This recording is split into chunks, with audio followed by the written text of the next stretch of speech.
Hi everyone, I'm Peggy from the Brockville Museum, and today we are looking at the Canadian flag, celebrating Flag Day, and also looking at Brockville's connection to it all.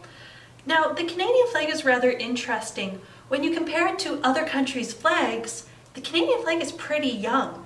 In fact, we've only had our flag since 1964, and it's called the Canadian flag or the maple leaf flag. Before we had our own flag, Canada would fly a number of different flags. During World War II, soldiers would fly the red ensign, but not everyone was happy with this flag because it was a very British flag, and it kind of excluded a lot of different stories and peoples that made up Canada. So it was decided that Canada would need its own flag. Well, over the years, the government had tried to come up with different flags, but they really never got anywhere. But then Prime Minister Lester B. Pearson decided that for Canada's 100th birthday, they would make their own flag, and that would become the national flag. So he went to John Ross Matheson, who was a member of Parliament for Brockville, and he was the Prime Minister's secretary, and asked him to head up a committee to create a Canadian flag. So this committee had a huge responsibility, and they ended up going to the public and asking everyone to design and submit their own Canadian flags.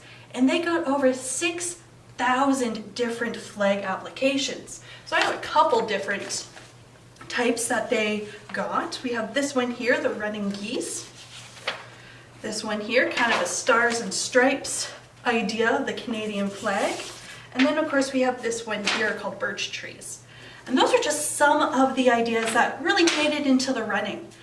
It took them quite a long time to try to figure out what flag they wanted. And finally, John Ross Matheson and the committee were able to narrow it down to 3 separate flags.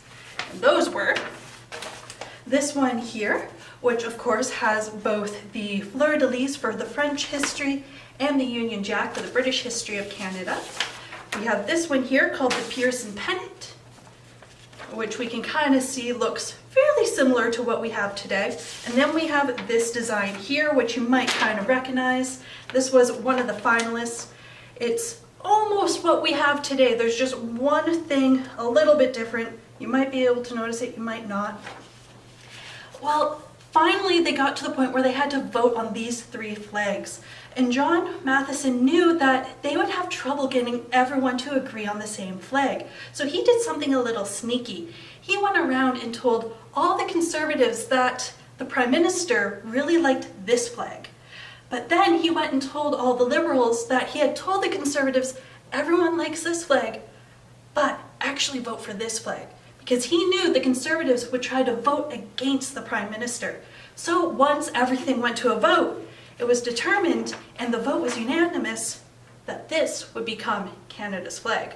All because of some very quick thinking from John Ross Matheson. Now this flag was submitted by a man who worked at the Royal Military College in Kingston, and he got his inspiration from that flag that they would fly at the college.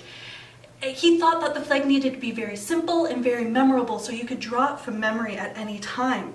So the red represents prosperity and hope, as well as the French history of Canada.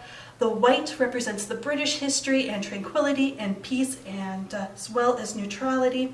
And then the maple leaf is supposed to represent a unified Canada, because it is something that's very common in Canadian history, and you can find these trees anywhere across Canada. Now, it's not just the Canadian flag that John Matheson had a hand in. He also had a hand in creating the Brockville flag.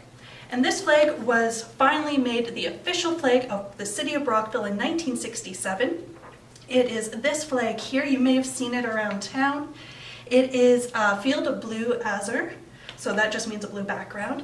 It has 2 wavy argent lines, which is 2 wavy silver lines. And then it has 3 gold